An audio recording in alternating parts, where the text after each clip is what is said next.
Antônio Bonfim, sócio representativo do Rotary Clube de Brasília Leste, classificação bancos oficiais. Vamos iniciar a nossa 16ª reunião ordinária gestão 24-25, que será presidida pelo nosso presidente Ávila. Boa noite a todos.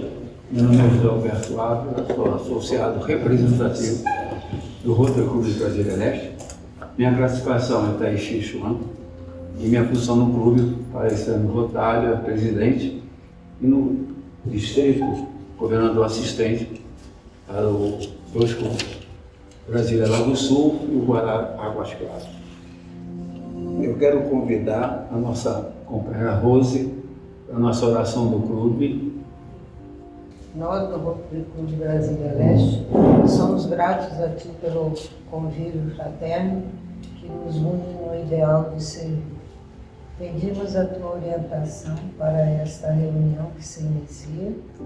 Ajude-nos a dar com amor em benefício daqueles que mais necessitam. Um pouco de tempo e os recursos que Tu nos confiaste, contribuindo desta forma para um mundo melhor. Assim seja. Amém. Saudamos o pavilhão nacional.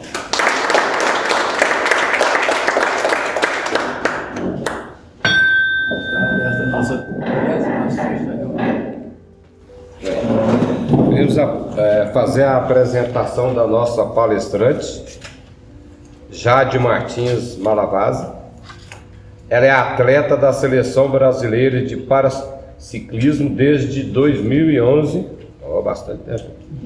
Nasceu no Paraná no dia 7 de setembro, somos do mesmo signo. Morador de Brasília, DF, participações, Jogos do Rio de Janeiro em 2016, em Tóquio em 2020, títulos conseguidos mais recentes nos Jogos Paralímpicos de Paris em 2024, campeã mundial de estrada 2024, primeira mulher a conseguir este feito, parabéns. 4º lugar na prova, e é um orgulho pra gente, né? Não é só seu não. 4º lugar na prova de contrarrelógio e 6º lugar na prova de estrada dos Jogos Paralímpicos de Paris em 2024. Conheça a história de sucesso da atleta paralímpica Jade Malavasi. Com a palavra, depois passaria para a nossa palestrante Jade. Boa noite, pessoal. Acho que dá para falar sem microfone, né? Se tiver baixo aí, vocês avisem. Bom, primeiro agradecer pelo convite, né? Somos vizinhos. Fico muito feliz de compartilhar um pouco da minha história aqui para vocês. O Rotary é uma instituição, né, de grande feito aí para a sociedade. Então, compartilhar um pouquinho da minha história e espero que vocês gostem aqui das minhas aventuras aí nesses últimos anos. 13 anos de seleção é muita coisa, é muita história. Eu vou ir passando uma apresentaçãozinha, mas para ilustrar. Eu sou natural de Jandai, sul do Paraná. É uma cidadezinha do interior, bem pequenininha, 19 mil habitantes. Inclusive eu estava comentando que lá tem um Rotary e é muito forte o Rotary lá, eles fazem várias ações. E tive uma infância como qualquer outra criança de interior, né? Com os avós, com os primos, meus avós sempre foram da roça, do sítio, então eu ia muito pro sítio, gostava muito de brincar e sempre estive no meio do esporte, né? E assim, sempre fui uma criança muito ativa. Eu e meu irmão, eu tenho mais 3 irmãos, mas meu irmão mais velho sempre foi videogame, E eu não, eu sempre fui de ficar no quintal, de ficar brincando, de ir atrás de bola. Até que, aos 12 anos, minha vida teve uma grande mudança, uma reviravolta. Eu era bem nova. Eu sofri um acidente de carro e dia 14 de abril de 2007. Então já tem 17 anos. E eu passei a usar a cadeira de rodas. Né? Um momento muito difícil, um momento não só para mim, mas para minha família, né? Minha mãe, que estava comigo no acidente, o motorista dormiu ao volante, invadiu a pista contrária e bateu de frente no carro que a gente estava, né? Então foi um momento que um momento assim de muita dúvida, né? O que vai ser agora? O que vai ser agora? Aí eu vim aqui para Brasília pela primeira vez, saí lá de Jandai do Sul, primeira vez que eu andei de avião, vim aqui para Brasília, no Hospital Sara, fiz minha reabilitação e aqui no Sara eu conheci o esporte. Aqui eles trabalham muito essa questão do esporte na reabilitação, né? Eles motivam muito em cima do esporte. E aqui eu tive meu primeiro contato com o esporte paralímpico. E aí comecei a entrar no esporte, já gostava antes. E eu vi uma oportunidade, né? Eu vi uma oportunidade de dar a volta por cima. Foi o esporte que me ajudou nessa batalha, né? E hoje eu penso tudo que eu conquistei através do esporte, né? Assim, tive oportunidade de conhecer, a oportunidade de conhecer o mundo competindo, coisas que eu imaginei, coisas que a minha família, minha mãe não teria condições de me proporcionar no esporte paralímpico, né? Depois de acontecer uma tragédia. Então, muitas vezes uma coisa inesperada, né? Uma coisa que acontece que acabou, né? Agora, o que vai ser agora? A gente pega aquilo e na oportunidade de crescer e ter e fazer aquele jargão de fazer do limão uma limonada. E é isso, né? A vida nos surpreende e a gente tem que buscar saídas e soluções. Hoje eu voltei da Europa no início do mês, agora de outubro. Fiquei quase 3 meses fora, viajando. Então são coisas que eu nunca imaginei poder um dia conseguir fazer. Passei 1 mês na Itália, da Itália fui para a França, da França fui para a Alemanha, voltei para a França, depois fui para a Suíça. São experiências únicas que muita gente não vai ter a oportunidade que eu tenho. E aí, assim, não então é bom ser cadeirante? Não é, mas é uma adversidade da vida que eu tive que saber lidar e dar a volta por cima, né? Assim, não é fácil, mas o mais difícil de ter uma deficiência muitas vezes são as barreiras que a gente não consegue transpor, uma barreira arquitetônica, uma falta de acessibilidade. Uma coisa que isso eu não consigo mudar, isso eu não consigo, isso é difícil. A situação, a forma em que eu vou vou reagir diante daquilo, né, que vai mudar.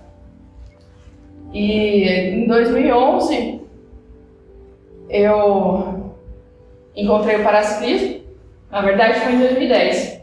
Em 2010 eu entrei no paraciclismo, 3 anos após o meu acidente. Eu joguei basquete, fiz natação, e em 2011 encontrei o paraciclismo. Comecei a competir, 6 meses depois eu fui já convocada para a seleção brasileira. Foi muito rápido. Eu literalmente caí de paraquedas, não conhecia nada de ciclismo, né? A gente não tem, o Brasil em si não tem a cultura do ciclismo, igual a gente vê principalmente nos países da Europa, que tem muita cultura do ciclismo como esporte. Eu costumo dizer que dificilmente um pai dá para um filho uma bicicleta pensando que o filho pode ser um atleta de ciclismo. Mas o pai dá para o filho uma bola pensando que o filho pode ser um atleta de futebol. Então é mais ou menos essa mentalidade aqui no Brasil, a gente não tem muito. Então isso em 2011 eu não conhecia nada de ciclismo, realmente caí de paraquedas no esporte. Gostei muito, assim, a sensação de estar na bike, de pedalar, foi uma das coisas que realmente me segurou no esporte. E a partir de então não parei mais, né? 2011 a minha primeira participação foi nos Jogos Pan-Americanos em Guadalajara, no México. Eu tinha 17 anos. E aí, nessa competição, eu fui medalhista de prata. Na minha primeira competição, eu fui medalhista de prata. Então as coisas realmente ficaram muito sérias, muito rápido. E a segunda competição foi em 2012, numa Copa do Mundo em Roma. E aí eu não sei mais a cronologia, já são muitos anos de seleção, até no Mundial. Esse ano me perguntaram quantos mundiais que eu participei, né? Eu não soube responder, eu falei que no mínimo uns 10. Né? Aí o pessoal falou, nossa, é muito tempo. Eu fui pioneira no Brasil, na handbike feminino, né? Fui a primeira mulher a entrar no esporte na handbike.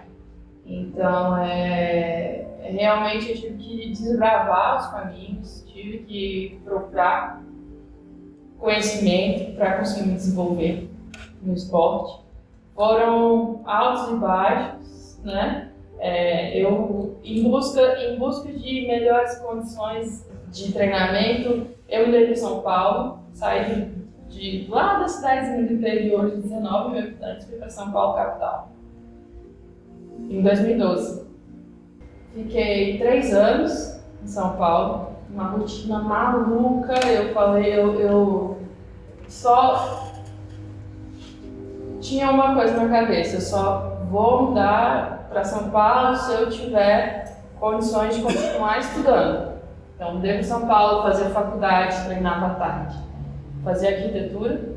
E em São Paulo não tinha carro, então eu pegava 2 ônibus para ir para a faculdade, para ir 2 ônibus para voltar, acordava 5 e meia da manhã. Foram 3 anos na loucura em São Paulo, até que, em busca mais uma vez de melhores condições de treinamento, vim para Brasília em 2015. E aqui que eu falo que foi realmente a grande virada na minha carreira, onde eu comecei a realmente me profissionalizar. Porque foi o momento em que eu tranquei a faculdade, comecei a me dedicar 100% ao esporte, comecei a chamar outros profissionais para trabalhar comigo. Hoje na minha equipe são 7 profissionais trabalhando, entre treinador, preparador, físio, massoterapeuta, médico, psicólogo, nutricionista. Então é muita gente trabalhando. E aqui em Brasília que foi começando a chegar mais gente, né? Eu comecei a treinar com um técnico da seleção realmente, que é de Brasília, e um preparador físico meu da época que ele estava no SARA. Ele foi meu professor de educação física na minha reabilitação. e quando eu vim para cá, ele começou a fazer a minha preparação física. E eles foi uma das chaves na virada, porque ele começou a chamar outros profissionais. Na época eu não tinha patrocínios, não tinha condições de ter a equipe hoje, de pagar todo mundo, né? É um custo muito alto de ter esses profissionais, e a maioria dos profissionais começaram comigo sem receber, assim, sem receber. E é uma coisa que eu tenho comigo, uma das prioridades dentro da minha carreira é retribuir os profissionais que trabalham comigo, porque se eu cheguei onde eu cheguei, se eu estou conseguindo os resultados que eu consegui, foi pela dedicação também de todo mundo que trabalha comigo. Eu sou a pessoa que vou lá e faço, mas se eu não tivesse todo o planejamento das pessoas que me cercam, eu não conseguiria, né? Se eu não tivesse o suporte da minha família, eu não conseguiria. Se eu não tivesse tido o suporte da minha família lá atrás, eu não conseguiria ter chegado aqui. Eu lembro, assim, que quando eu morava lá no interior do Paraná, eu comecei no basquete, e o basquete era a 80 quilômetros da minha cidade. E muitas vezes a minha mãe me deixava na escola, falava, hoje a gente não vai conseguir ir porque eu tô sem dinheiro para colocar combustível no carro. Aí eu ia triste, porque é uma coisa que eu gostava, né? E minha mãe fazendo de tudo, a vida inteira fez de tudo por nós, por mim, por meus irmãos. E aí chegava no horário do almoço, que ela ia me buscar, ela tinha dado um jeito e tinha conseguido dinheiro para me levar e me buscar. Então, se não fosse por essa base, né, toda essa rede de apoio, eu com certeza não teria nem saído da minha casa lá em Rio Grande do Sul. Então, essa rede de apoio que eu tive e tenho até hoje, porque a vida de atleta de alto rendimento não é fácil. Eu posso dizer que eu participei dos jogos, eu tenho a minha passagem em 3 jogos. Eu participei dos Jogos do Rio de Janeiro de 2016, os Jogos Paralímpicos, que era o ápice da carreira de um atleta. Foi minha primeira participação, então a gente não tinha muitas expectativas de medalha. Eu estava há pouco tempo em ritmo bom de treinamento, mas eu tive um resultado muito bom, que eu saí ali da posição que normalmente eu ficava em 12º, 14º, consegui ficar em 7º em uma prova e em 10º em outra prova. Foi uma experiência única na minha carreira, foi no meu país. Quando eu subi a rampa de largada, eu estava assim, toda a torcida gritando, aplaudindo, chamando meu nome, e eu fiquei, isso daí eu nunca vou esquecer. Acho que é um momento que eu nunca vou esquecer na minha carreira, que foi os Jogos Paralímpicos do Rio de Janeiro. Em seguida foi Tóquio. Tóquio foi uma tua parte na minha vida. Em 2018 eu tive uma úlcera por pressão no glúteo, um machucado, justamente por ficar muito tempo sentado, e eu contraí uma osteomielite. A osteomielite é uma das infecções mais difíceis de ser tratada, né? Que demanda mais tempo de tratamento. E isso foi no momento da minha carreira que eu estava assim, voando. Eu terminei 2018, eu tinha conquistado medalha em todas as competições internacionais que eu participei. Eu tinha conquistado minha primeira medalha no campeonato mundial. Estava assim, voando, né? E estava entrando no ano pré-olímpico, 2019. 2020 seria os Jogos Paralímpicos de Tóquio. Em março de 2019, eu comecei essa luta com uma úlcera de pressão. Era um tratamento que era para durar 3 meses e duraram quase 2 anos. Então foi um momento de muita angústia. Veio a pandemia em 2020. A pandemia teve seu lado bom e seu lado ruim. O lado bom para mim foi que os jogos foi adiado para 2021. Eu tive um tempo para respirar e vamos focar aqui agora na minha recuperação. Passei por 3 cirurgias, 11 meses de tratamento com antibiótico venoso. Foi realmente um momento muito difícil na minha carreira. Eu falo que é até mesmo mais difícil do que o meu acidente, porque era um momento que minha carreira já estava se consolidando como atleta. Um momento em que tinha assim, eu tinha muita a expectativa de medalha em Tóquio. Toda a comissão da confederação também tinha, os técnicos da seleção também tinham essa esperança. E aí você vai daqui lá para baixo, né? Lá para baixo. Então, passei por essas cirurgias em novembro de 2020, que eu recebi o último laudo que eu tinha conseguido eliminar a infecção, estava curada da osteomielite, e retomei meus treinos pouco a pouco. Assim, comecei a treinar dia sim, dia não, 40 minutinhos por dia. E em agosto foi Jogos de Tóquio. Então, se for pensar, eu tive 6 meses, mais ou menos, de preparação para o Jogo de Tóquio.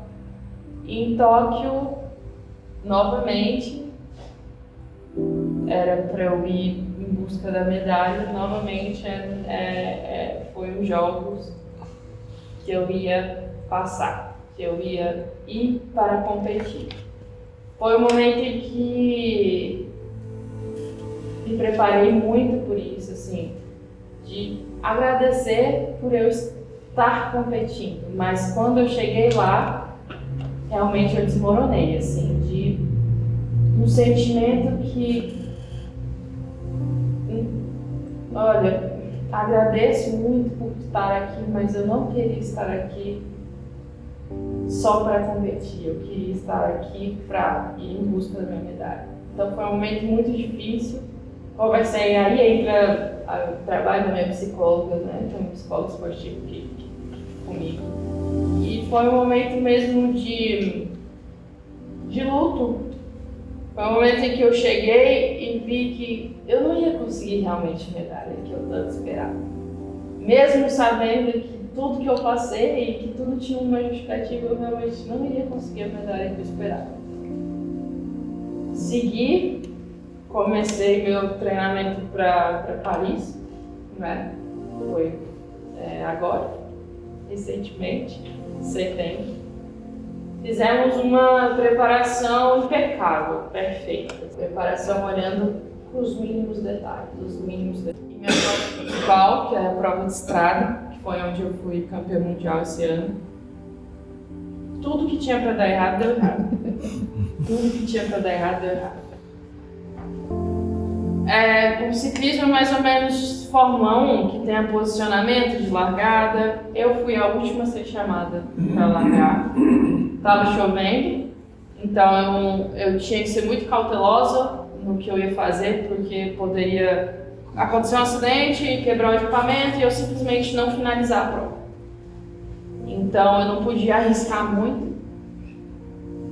Larguei mal, posicionada, fiz uma prova de recuperação, assim, fui buscando um a um, até o momento em que eu consegui buscar a que estava no terceiro lugar. Cheguei na atleta, que era alemã, estava no terceiro lugar, andei junto com ela ali, mais ou menos 1 quilômetro, 2 quilômetros, meu pneu furou. Faltando 10 quilômetros para chegar. 10 quilômetros é muito pouco, assim, para chegar. E aí na minha cabeça eu só vou parar quando tiver rodando a minha roda no asfalto, né? Foi esvaziando aos poucos, mas a minha cabeça falou, não vou parar, não vou parar. Continuei, chegamos na segunda colocada, então ali a gente estava em 3, disputando o segundo, o terceiro e o quarto. A primeira colocada estava bem à frente. E aí meu pneu esvaziando, a gente coloca um líquido selante dentro. E o líquido, ele não veda 100%. Então o líquido vazava e tampava o buraquinho. Vazava e tampava o buraquinho.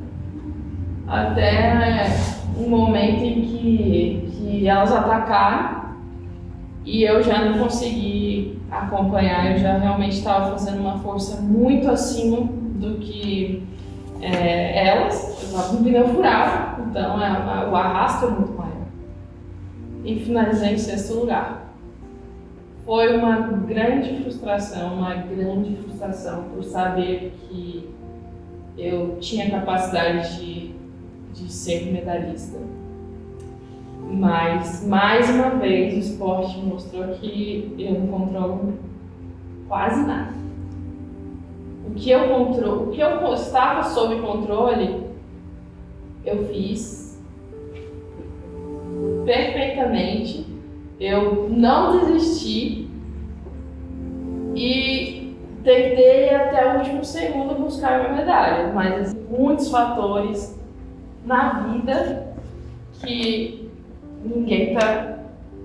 a gente não está controlando. Foi um momento, assim, hoje eu falo, mas se conversasse comigo há um mês atrás, eu estaria chorando muito, porque realmente foi um momento muito difícil de pensar tudo que eu fiz e não ter atingido o objetivo. O objetivo de ter a medalha, mas o esporte é muito mais do que isso, é muito mais o processo da evolução do que a medalha em si. É um grande feito, mas olhar para trás, ver todo o processo, o tanto que eu me dediquei. E 10 dias depois de acontecer tudo isso, eu estava bem chateada, bem desmotivada. Eu conquistei a minha primeira medalha no campeonato mundial. Primeiro título de campeã mundial. Já tinha medalha de bronze. Então, foi o meu primeiro título de campeã mundial esse ano. E aí tudo faz mais sentido, né? Faz mais sentido de todo o trabalho que eu fiz. Realmente mostra que o trabalho foi certo, todo o esforço foi recompensado. Foi o primeiro título do Brasil, tanto olímpico quanto paralímpico, então para a mulher, né? Foi a primeira campeã mundial do paraciclismo e do ciclismo. Vamos colocar o esporte ciclismo. Foi um alívio e tanto, né? Porque é muita luta. Eu fiquei 3 meses fora, mas 3 meses longe da família, né? 3 meses de um hotel, e vai para um hotel, vai para o outro. Então, 3 meses de muito sacrifício. Estava do lado do trem mais bonito do mundo, do passeio de trem mais bonito do mundo, na Suíça. Eu não fiz, porque eu não tinha condições de ir, assim, era tanto treinamento. Hoje o treinamento, eu tenho um descanso por dia, por semana. Então, o dia que eu tinha para descansar, eu realmente queria descansar. Então, a vida de atleta é uma profissão que é um pouco diferente de muitas das outras, que a partir do momento que às vezes você sai do escritório, enfim, do seu ambiente de trabalho, você faz o que você quiser, tá tudo bem. O atleta, depois que você terminou de treinar, você tem que se alimentar, você tem que descansar, você tem que fazer fisioterapia. Então, 24 horas do nosso dia é em torno de um objetivo, né? É em torno de buscar ser melhor. E para mim, muito mais ser melhor do que eu mesmo. Minha psicóloga fala muito, Jair, você fala das competições muito do que você faz e não do que o outro faz. E é isso, o que eu tenho que fazer para melhorar a minha performance. Não estou preocupado no que o outro vai fazer para eu fazer. Eu tenho que entender o que eu preciso fazer. E uma coisa que eu aprendi muito é a consistência. É você fazer aquilo todo dia.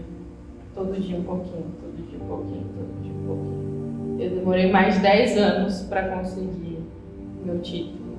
Então é muita dedicação, é muita persistência, muitas dúvidas no meio do caminho, muitas dificuldades de apoio, muitas vezes, dificuldades de... A gente sabe que eu vou competir com atletas europeus, principalmente os americanos, que têm muito mais acesso à tecnologia. Então são várias barreiras, né, que o atleta tem que saber lidar e estar forte, porque o esporte paralímpico muitas vezes é visto como uma superação, que não deixa de ser, mas tá todo mundo com sangue nos olhos, todo mundo profissional buscando o alto rendimento do 1%, daquele 1% que vai fazer a diferença no final das contas,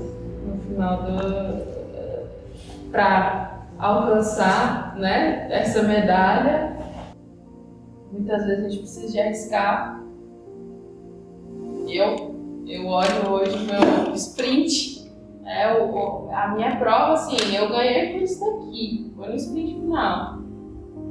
E eu sprintei como se fosse daqui ali, assim. Eu olho e falo, arrisquei. Muitas vezes é isso, a vida a gente tem que arriscar, né? A gente nunca sabe dar certo se a gente não tentar. E eu acho que a minha carreira como atleta foi isso. Arriscando, tentando buscar sempre o melhor. E arrisquei quando eu mudei para São Paulo, arrisquei quando eu mudei para Brasília, né? Arrisquei quando eu sprintei a 50 metros, ia sempre arriscando, tentando acertar. Atualmente sou 11 vezes campeã brasileira. Não participei de 2 campeonatos, né? Dois campeonatos brasileiros até hoje. Mas toda a minha carreira ganhei todos os campeonatos brasileiros que eu participei. Ganhei. Medalhista para Pan-Americano, Guadalajara, prata, Santiago, no ano passado, ouro e prata, campeonatos mundiais, 5 medalhas, 4 de bronze e 1 de ouro, e Copa do Mundo, 9 medalhas, de prata e bronze. O campeonato mundial foi recente, eu conquistei. Uma curiosidade, muita gente não sabe, que é a questão da camisa de campeão mundial, essa camisa que tem essas listras, que são dos 5 continentes. E só eu posso usar essa camisa durante o próximo ano. Então é uma forma deles honrarem o campeão mundial do ano anterior. Esse próximo ano eu usarei essa camisa nas competições na prova de estrada, né? Eu fui campeão mundial. Então, Campeão brasileiro também. Tem camisa de campeão brasileiro. Campeão brasileiro, europeu. também tem a camisa de campeão brasileiro, então no ciclismo a gente tem essa tradição de identificar os campeões pela camisa. Muitas vezes em competição tem um atleta com camisa diferente, identifica-se os campeões europeus, brasileiro, o campeão de cada país, né? E o campeão mundial são essas listas. Bom, então foi pioneira na modalidade Brasil, a primeira mulher medalhista em campeonato mundial, mundial, e a maior medalhista internacional da seleção brasileira de paraciclismo.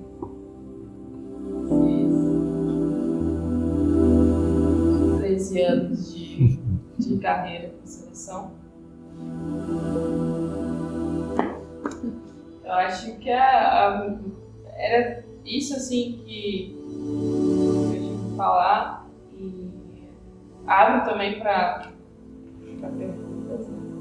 A gente bater um papo realmente e falar um pouco sobre a carreira, tirar dúvidas.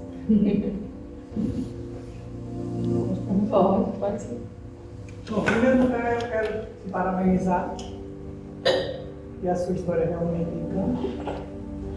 Grandes foram os desafios, mas você, como uma jovem valente, venceu todas elas. E está vencendo, né? Pela história de infância, sua adolescência, os acidentes de percurso que você foi enfrentando ao longo da sua carreira no esporte. E tem duas coisas que eu achei interessante você colocar.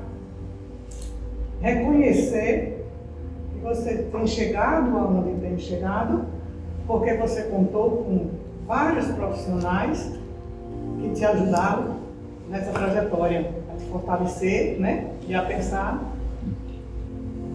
voos mais altos.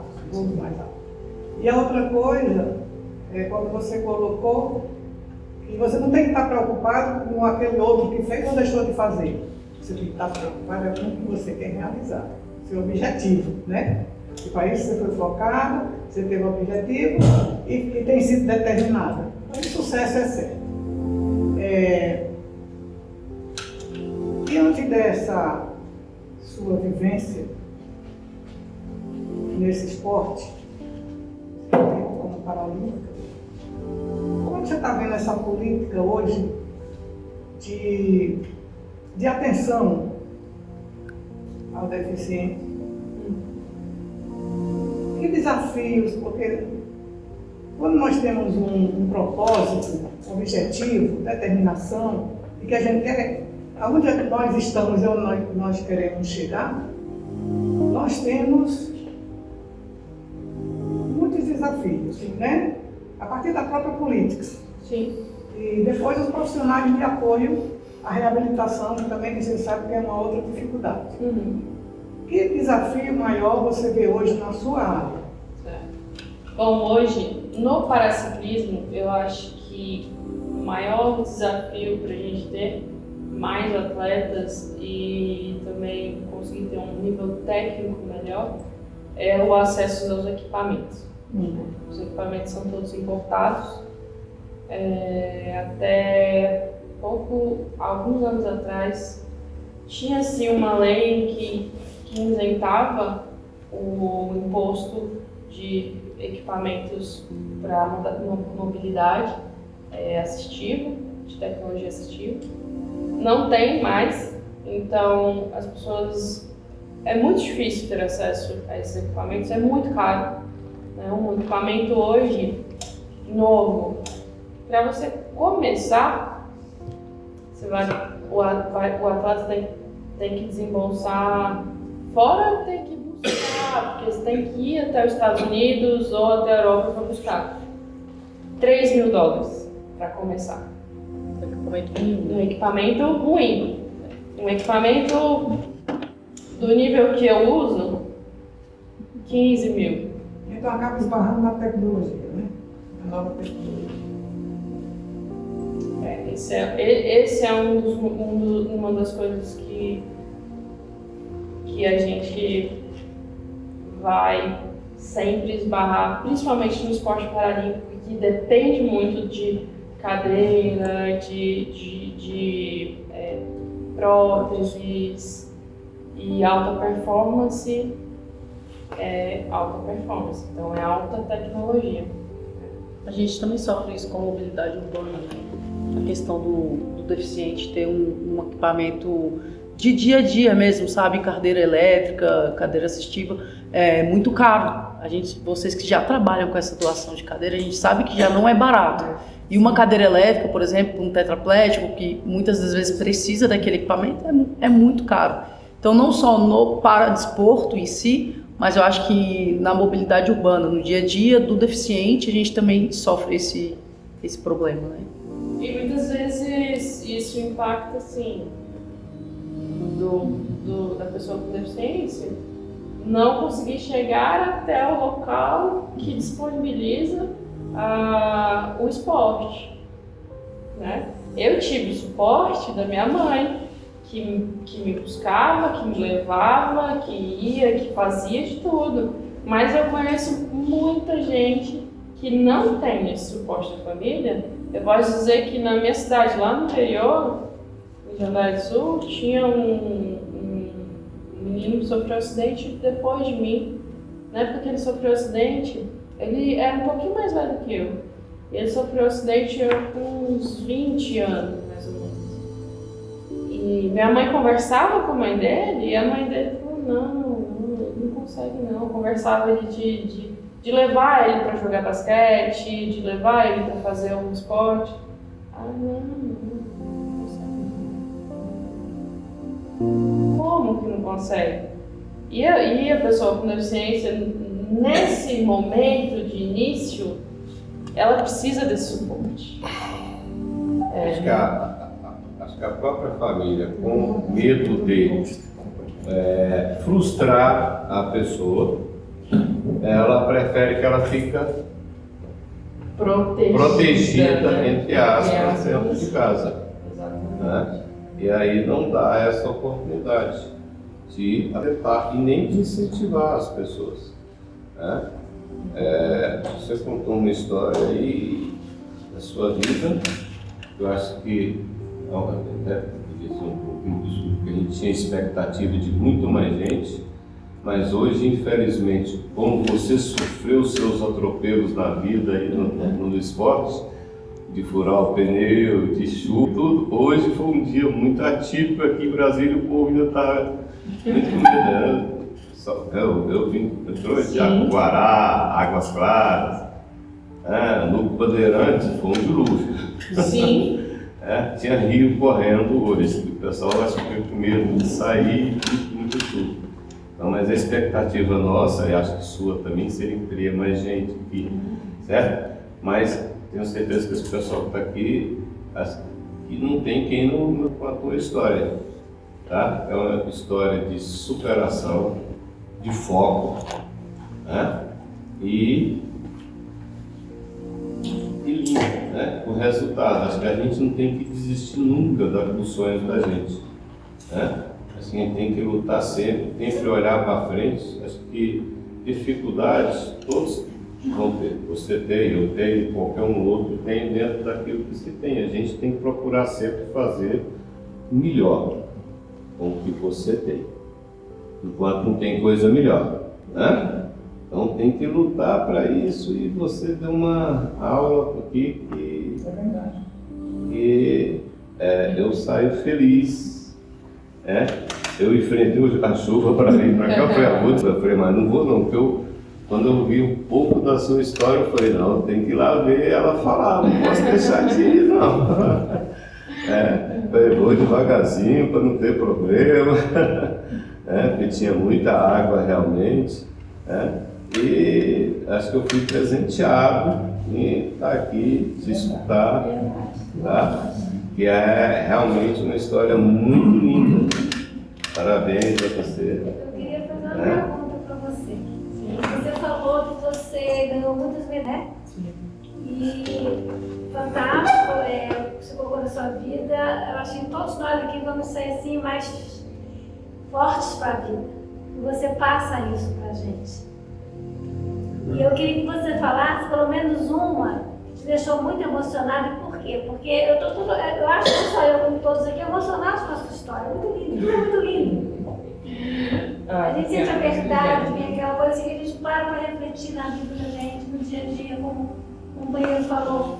As pessoas gostariam de estar aqui, mas pela chuva, né? Não puderam chegar. Então eu queria que você falasse sobre, na verdade, o porquê que te emocionou. Por que essa foi a mais eu acho mais que emocionante? eu acho que essa medalha realmente foi. Essa daqui foi muito emocionante.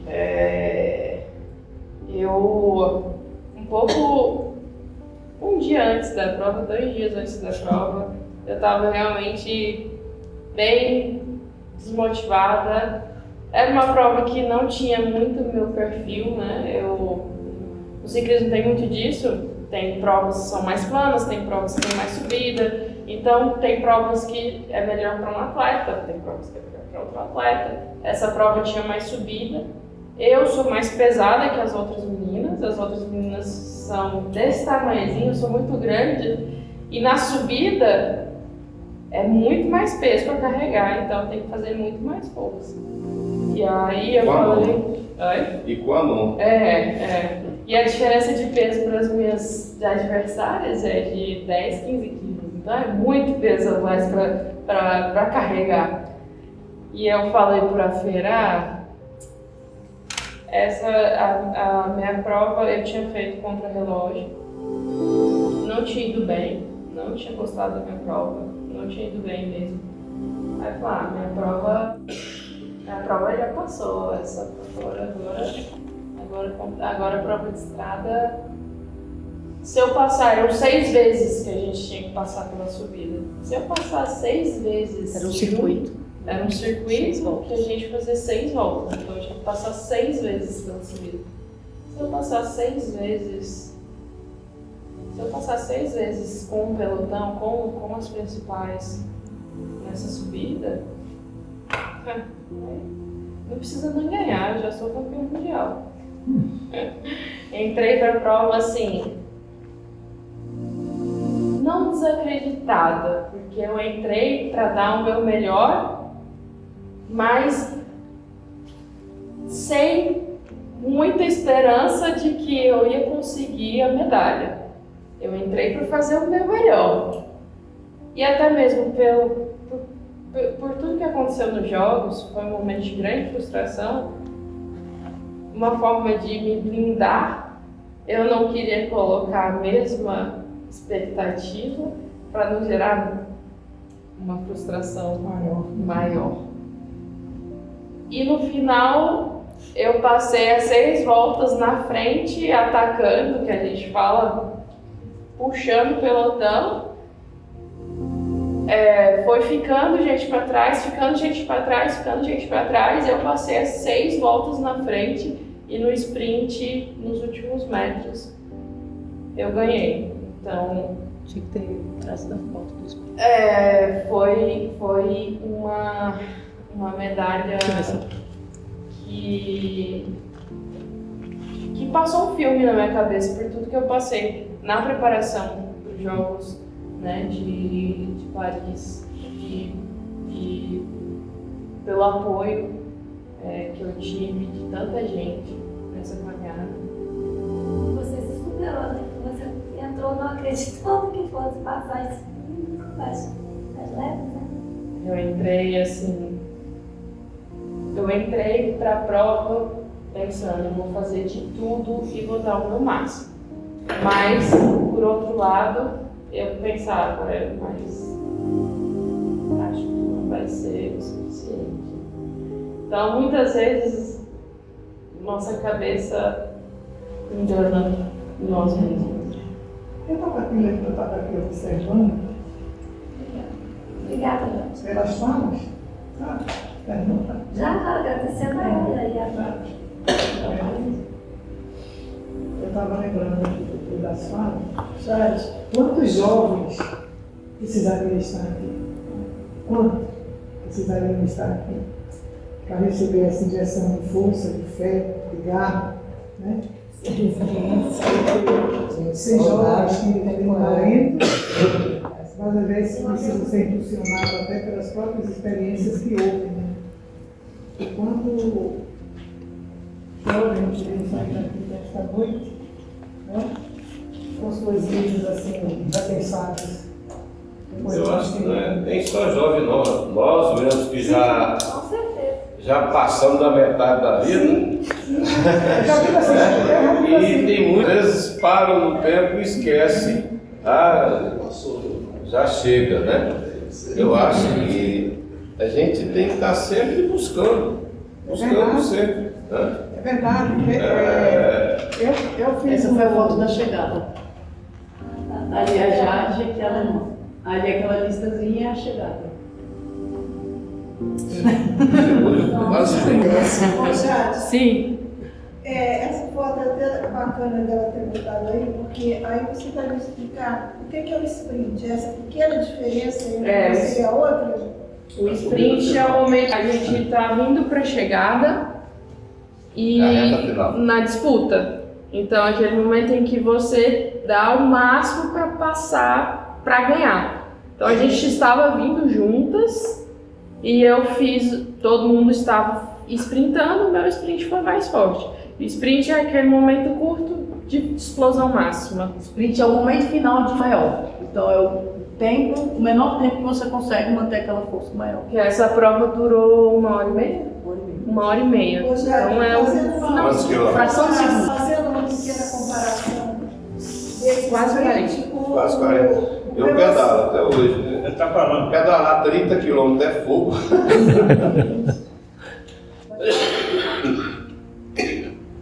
Tá dando. Regina. Não, já não sei mais o que eu vou falar. Interrompida perdi o raciocínio. Eu acho que é fazer uma comparação, até uma comparação, não. Sim, com os atletas que correm, né, nas Olimpíadas. Sim. Quando naquele momento que eles estão para chegar, eles fazem assim, né? Exatamente. Esse, quando tá você diz no atletismo, que ele dá aquela jogada no corpo para frente, Quero te dizer que eu achei muito bacana vir para cá com uma expectativa, mas estou saindo com uma grande expectativa pelo seu depoimento. Achei fantástico mesmo. Você é uma vitoriosa, tem muita garra, resiliência, viu? Continue assim que tu vai longe. Obrigada mesmo. Isso foi onde já? Zurique, na Suíça. Ah, O campeonato mundial esse ano foi na Suíça. Jade, a sua família é grande? Quantos irmãos? Eu tenho mais 3 irmãos. 3. Somos em 4. E algum outro gosta do esporte também? Tenho um mais velho, em casa foi 2 gerações, sabe? Tem 2 novinhos e eu e meu irmão mais velho. O de 12 anos é louco com esporte, tá? Agora, no dia da minha prova, foi de madrugada aqui no Brasil, era de 5h30 da manhã, e minha mãe acordou para assistir, estava tendo transmissão pelo YouTube, e aí ele chegou, minha mãe ia acordar ele. Ele chegou na sala e falou: mamãe, você não ia me acordar, né? Eu sabia que você não ia me acordar. Chegou lá bravo, brigando com ela. E ele é doido com o esporte. Falou que agora ele vai ser campeão mundial. Gente, eu só queria, estou aqui sem parar, porque às vezes você tem uma pessoa do seu lado, porque a Jade é nossa vizinha, nós estamos na casa 8, Jade, qual é a sua casa mesmo? 18. É 18. Então, e no mesmo campo, né? Na mesma rua, do lado do parque, nossa é a 8, ela é 18. A gente não cansa de falar o quanto a gente se preocupa, olhando, quer dizer, esquecendo tudo, não sabendo nada disso. A gente vendo ela na rua fazendo treino, e nossa, a gente, meu Deus do céu, essa menina, ele fala assim, meu Deus do céu, essa menina, essa que ele fala. E sempre que tu vai descer, que tem a rampinha, né, na garagem, ele fala assim, deixa eu ver se essa menina não tá passando. sempre assim, essa menina, sempre uma grande preocupação. A gente do lado de você, gente. E nós não sabíamos, principalmente, o que você passou em 2018. Na realidade, eu só soube, né, porque eu vi na internet, dei uma olhadinha na sua vida, pela internet, a gente sabe da vida de todo mundo pela internet, né? Então eu fui olhar e quando falou, né, da lesão que você teve, das cirurgias e tudo mais, tive ouvido falar naquilo que você teve, que você está curada. E a gente fica pensando assim, né? Tanta gente do nosso lado, nós podíamos dar um abraço às vezes, de conforto por alguma coisa, ou de estímulo por outra. E a gente não faz porque a gente não sabe quem está do nosso lado, não sabe. São vizinhos, eu conheço a mãe dela, ela, vimos uma vez no Natal, numa casa de uma outra vizinha, a Jade é a mãe dela, a minha nora falou sobre o trabalho que a sua mãe faz, assim, tudo muito salpicado, mas você,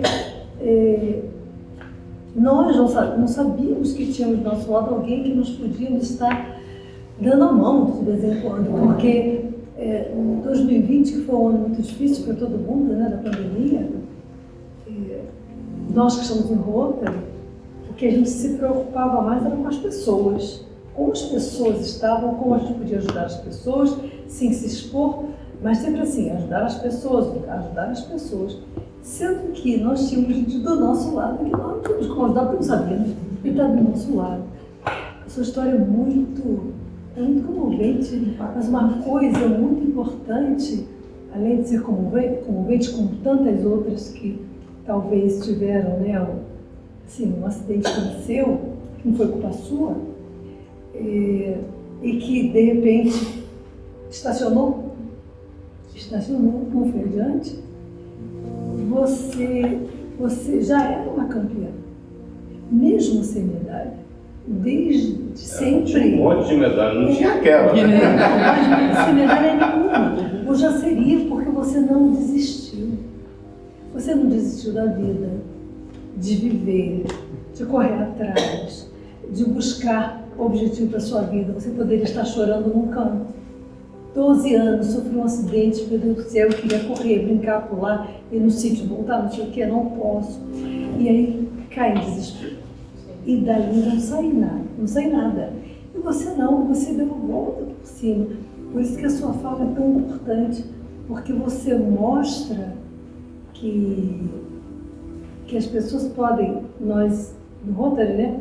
Eu vou voltar para o empoderamento, né? Empoderamento feminino, empoderamento das meninas, o empoderamento das pessoas. É isso. Você é muito empoderada. Ninguém te empoderou, não. Você se empoderou, porque não adiantava nada. Não adiantaria nada. Você ter toda uma equipe que estivesse do seu lado te apoiando, se você não acreditasse em você. Então, você tem muita força, muita resiliência. E isso, quando você fala da sua vida, e você fala de uma forma tão tranquila, você, né, óbvio que não é nada tranquilo, mas você fala de uma forma tranquila e você passa para as pessoas uma coisa. Você pode, para outra, né?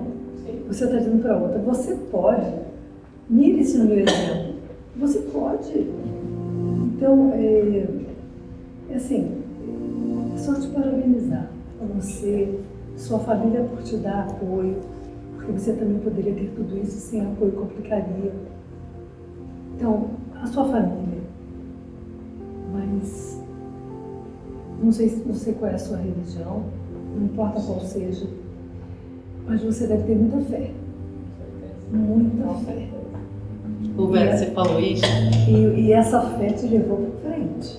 Você falou isso e é engraçado que a gente estava realmente lá na Itália, em Zurique, e tanta coisa deu errado, né? Aí foi para a prova já contra-relógio, é sempre a primeira prova, que não é uma prova que tem a característica dela. E ela já triste, aí ficou mais triste ainda porque não veio medalha naquela prova. E a gente mexendo no celular, a gente viu uma passagem, né, da Bíblia. E aí eu li pra ela, falei assim, eu acho que é o que você precisava ouvir. E no dia seguinte ela foi campeã mundial. E aí eu falei pra ela, a gente tem que ter muita fé mesmo em Deus, né? Tem que ter muita fé. Independente da religião, é em Deus, né? Independente de qual seja a religião, mas você tem que ter fé, tem que ter foco e fé em você mesmo. Fé, porque você consegue. Uma coisa que eu tenho certeza é que ele não me deixa, não. Cada momento que eu paro, eu tô fazendo os exames que eu tô com uma pedra no rim, tá tudo bem, mas eu quero resolver antes que me dê problema, né? Com certeza, não nasceu com você. E 2 médicos que eu fui, eu falo do meu histórico do acidente, eu tive uma lesão no rim também no acidente. E o médico fala, os 2 falaram, esse rim não era pra estar aí não. Esse rim não era pra estar aí não. Porque foi uma lesão muito séria, uma coisa que o médico falou, hoje em dia ninguém pegaria seu caso para tentar resolver. Então, eu agradeço cada momento, porque realmente é ele na frente, abrindo os caminhos, deixando tudo do jeito que tem que ser, na hora que tem que ser. A Vera colocou ali, acho que é uma coisa assim que é importante, porque a questão do abraço do lado, a pessoa que está do lado, eu tinha uma filha que era especial, ela já foi, era menteada, mas era minha filha, eu criei, pequenininha, foi embora com 24.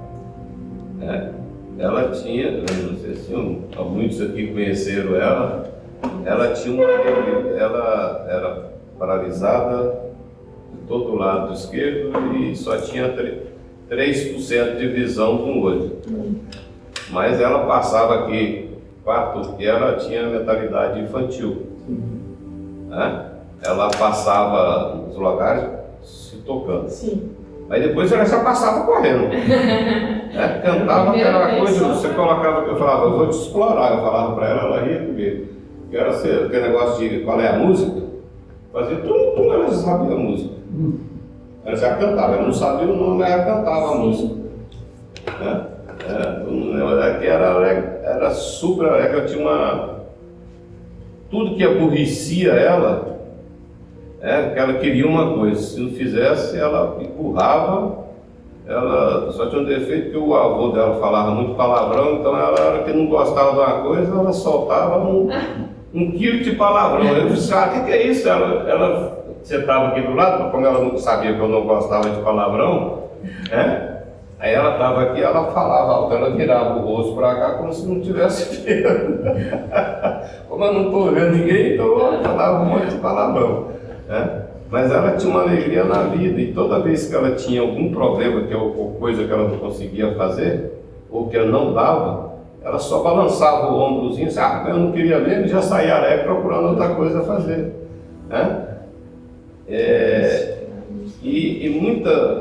Eu sentia muito assim, quando ela falou assim do abraço, aí veio ela na minha cabeça, já faz um tempo, já tem 12 anos que ela foi,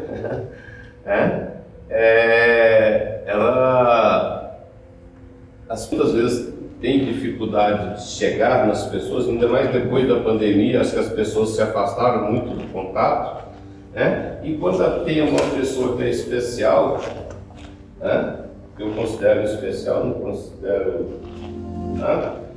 muitas pessoas ficam sem jeito de falar, de conversar, elas têm dificuldade de chegar para conversar.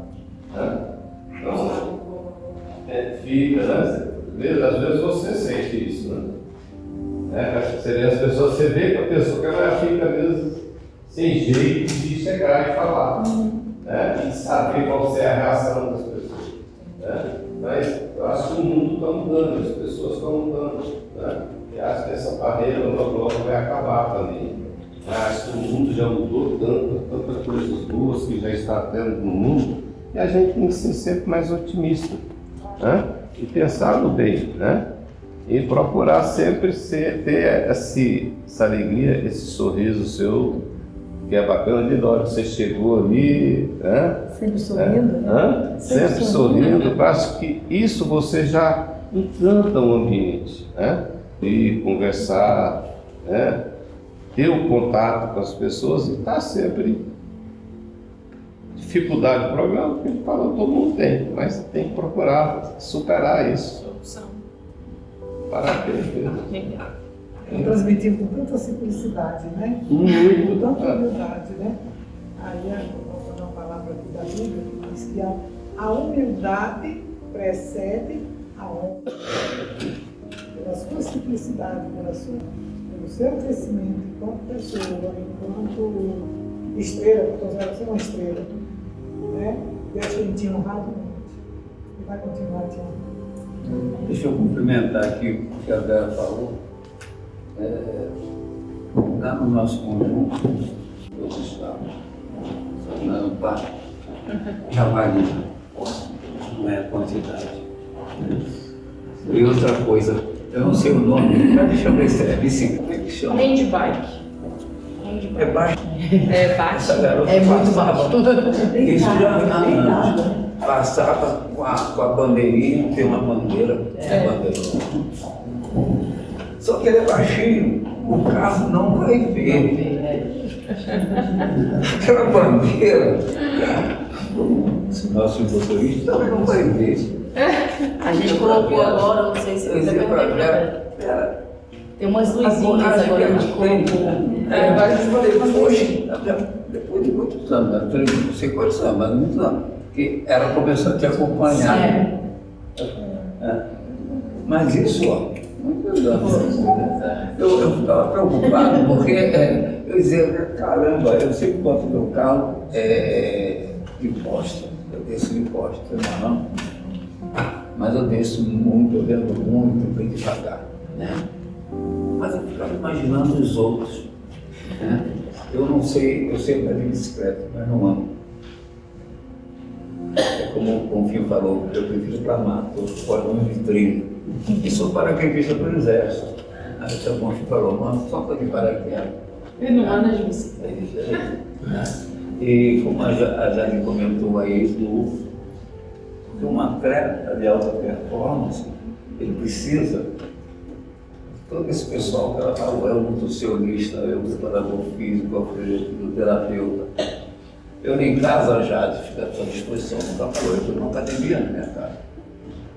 E a professora, equipamento é grande. E lá em casa eu tenho uma fisioterapeuta e uma nutricionista. Eu tenho tudo para montar uma estrutura, mas eu nunca tive coragem. Tá entendendo? Eu tenho tudo para montar uma estrutura. Uma academia na minha casa. A gente quase montou uma academia. Tá lá. Lá em casa tem uma academia grande, com todos os equipamentos. E tem uma fisioterapeuta. E tem uma nutricionista. Minha nora é fisioterapeuta. E a minha filha é nutricionista. Então, lá no conjunto, o pessoal é muito novo, porque o pessoal mais antigo, nós moramos lá há 40 anos. Já saíram, foram as crianças tudo criadas, estava comentando com ela, que os filhos, as crianças, é que faz a união dos pais. Né? Então vem muito pessoal novo, né? O casal trabalha sempre coisa, aquele corre-corre, né? É outro, né? Fica difícil. Então fica aí o zap, como é que eu chamo de zap. Resolve, nós ficamos conversando, tem um conjunto, tem cada PM, tem o nosso WhatsApp do conjunto. A gente se conversa muito, nós não temos muita politicagem, política, tudo bem, tudo bem. Quando eu não gosto, eu apago, é simples. Né? E, então, é muito no peitinho, mas me preocupa. 2 anos aí, não teve dengue. Eu falava em casa com meus filhos e os governadores conseguiram amordaçar o mosquito da dengue. Não teve dengue. Quando começou a liberação, com 15 dias, Uma vizinha nossa pegou dengue, né? Aí eles amordaçaram. Bom, estava amordaçado. Aí ela organizou uma empresa, né? Com uma espírito da dengue, né? Aí todo mundo fez, eu acho que todo mundo lascou. Aí foi vendido, sabe? Quem não respondeu, a gente foi de casa em casa. Foi de casa em casa. Foi de casa em casa, organizou, pegou um mais fechado, ali, para parte, eu falo do nosso WhatsApp, sabe? Mais fechado. Nós temos um canal bem mais, que não é de Zap. Nós temos um canal das nossas 3 necas do lado. No meio da vegetação, tipo um buraco, aí as meninas chegam lá, diz que ali é o telefone. Aí elas chegam ali e gritam. Tem uma vozinha fininha, bem fininha, menorzinha, tem uma vozinha assim, pico de mosquitinho, bem fininho. Aí elas acham da intimidade delas. Aí eu estou lá dentro, eu só ouço aquela vozinha fininha. Olera! E eu que não respondo.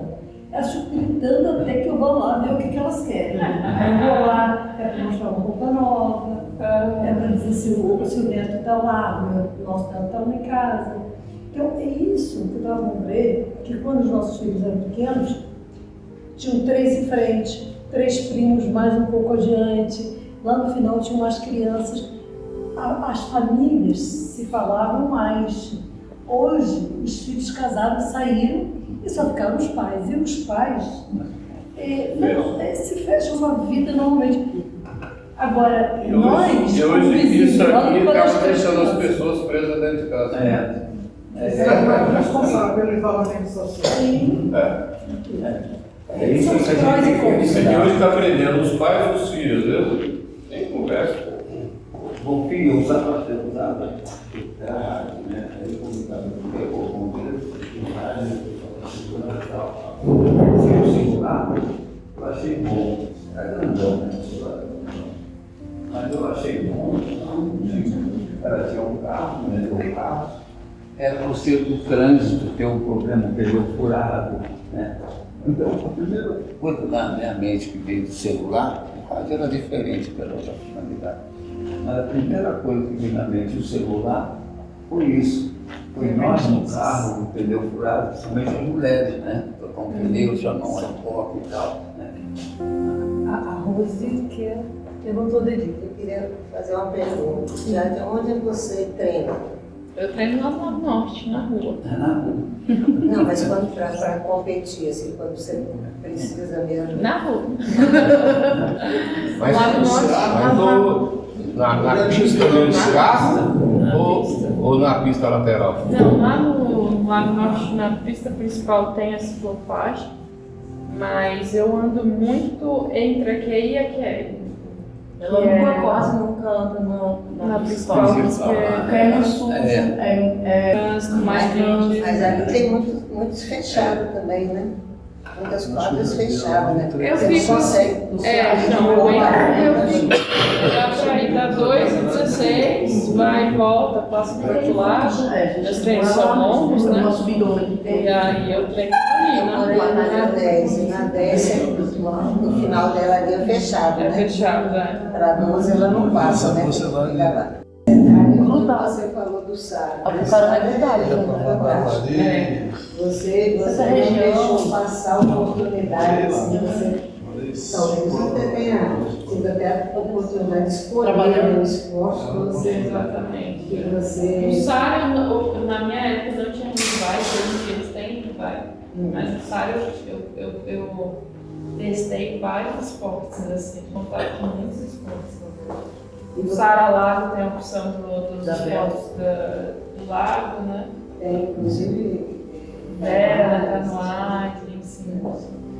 E você com esse temperamento mais agitado, não sabe ficar quieto, aí você encontrou uma maneira, né, de se satisfazer, vamos dizer assim, né? Porque Com isso você sai todo dia, vai treinar, né? Não fica ali dentro de casa chorando. E hoje eu gosto da rotina de atleta, a rotina de você, assim, de eu ter uma rotina saudável, de alimentação saudável, de dormir, de ter toda essa... Eu gosto, assim, eu tô agora, depois que eu voltei do Mundial, voltei a treinar agora, fiquei 3 semanas. Um pouco menos de 3 semanas sem treinar, mas não dou conta. Meu sono é muito ruim, minhas pernas ficam inchadas, eu fico com dor nas costas, eu não tenho que voltar a treinar. Eu gosto realmente da rotina de atleta. E é uma chave, né? Eu tenho uma amiga, muito amiga, que tem um dom, assim, fora do comum de esporte. Ela jogava tênis em cadeira também, mas ela não gosta da rotina de atleta. Aí não tem dom que sustente, não tem. A rotina de atleta faz parte. Jair, eu posso tirar uma foto com você? Claro, vamos tirar.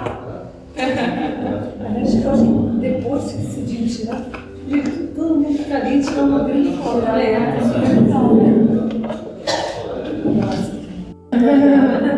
Eu tirei foto, foi com o atleta Miguel. Eu acho que alguma prestou. Você é o quê, Débora? É técnica dela, eu acompanho as redes sociais. Eu faço um pouco de função desse tanto de profissional que trabalha com ela.